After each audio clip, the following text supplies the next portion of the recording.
Ever pondered over the idea of starting your own country? An intriguing thought, isn't it? Let's delve into the concept of a country and nationhood. Essentially, a country is a defined area of land, inhabited by people, all under the jurisdiction of a government. It's a place where individuals share common cultural aspects, such as language, traditions, and often a shared history. Now, the notion of starting your own country may seem like a far-fetched dream, a whimsical fantasy born out of bedtime stories. But history paints a different picture. It's dotted with instances of new nations being born, of people carving out pieces of the world and shaping them into their own, so the seeds of nationhood can sprout from the most unlikely of places, under the most extraordinary circumstances. And though it's a complex process, it's by no means impossible. So the question arises, how does one go about creating a country? Starting a country is no small feat. It entails some crucial steps.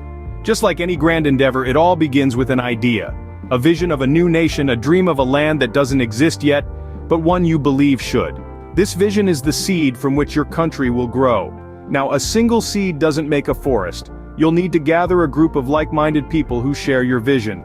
These are your fellow pioneers, the first citizens of your yet-to-be-born nation.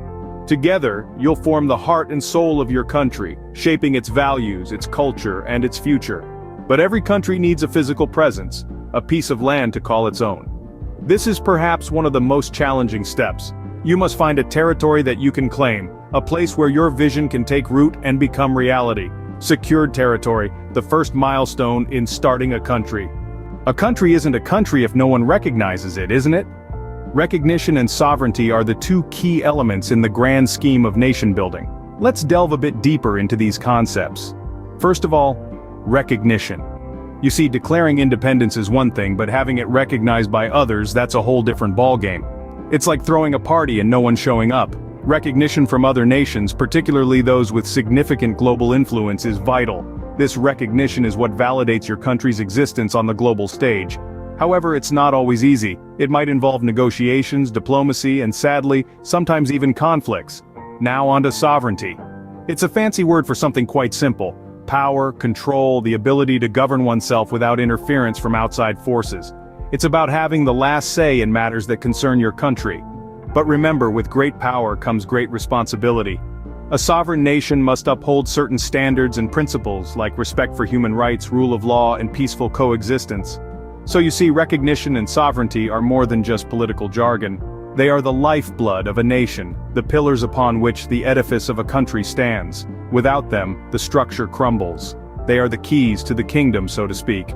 And so, we arrive at the conclusion of our third act. Recognition and sovereignty, the stepping stones to nationhood. A country is more than just land and people, it's about systems and structures. Now let's delve into the fourth, and perhaps the most significant aspect of starting a country. Building the infrastructure.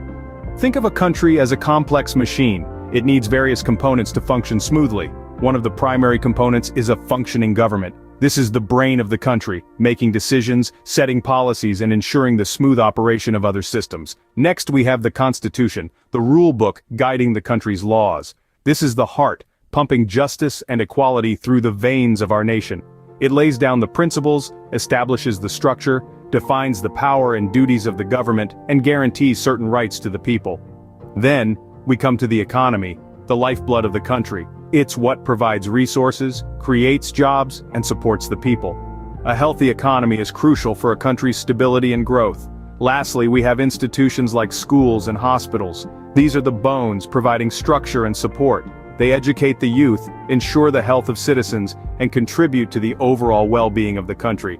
Building a country is about creating a system that can support and sustain its citizens. It's about putting together these components in a way that they work in harmony, creating a strong, functional nation.